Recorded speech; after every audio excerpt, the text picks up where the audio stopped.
This diary belonged to Tasmanian cosmic ray physicist David Johns.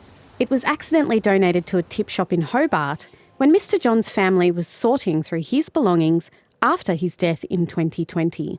As far as we can work out, the diary was in the bottom of a box that we didn't know it was there, and dropped some stuff off at the Hobart tip shop, and I guess them finding the diary was good because it could have easily have gone to the tip face and never been found. Mr. Johns worked in Antarctica in an important year for science and global relations.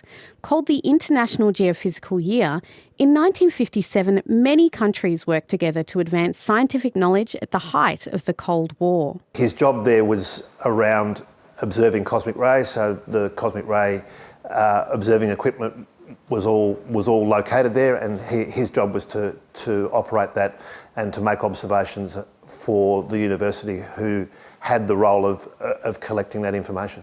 Once workers at the Hobart tip shop realised the diary's significance, they were determined to find the right home for it. The collectibles manager Jason Richards says it was important to find the right home for the diary. With the diary, most people don't get to go to Antarctica, and most people aren't a physicist studying cosmic rays, so we really wanted it to be accessible to other people. And it was great that we could re-link it back with the family and other stuff that they had of Dr. Johns. The National Museum of Australia is working on acquiring the diary.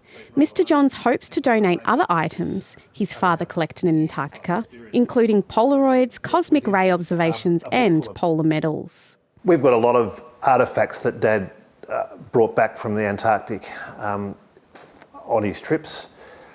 Many of those have been in bags or boxes since we cleaned their house out some years ago.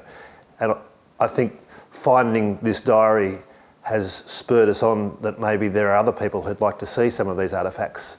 The second-hand economy in Australia is valued at over $60 billion, so it's not all trash that ends up in tip shops like this. Sometimes you can find treasure. This is the ultimate goal for us when we find things. We want to keep it out of landfill, and something like this, we want to not only keep it out of landfill, but commemorate it and make sure it's available and it's always kept as something special, because it is.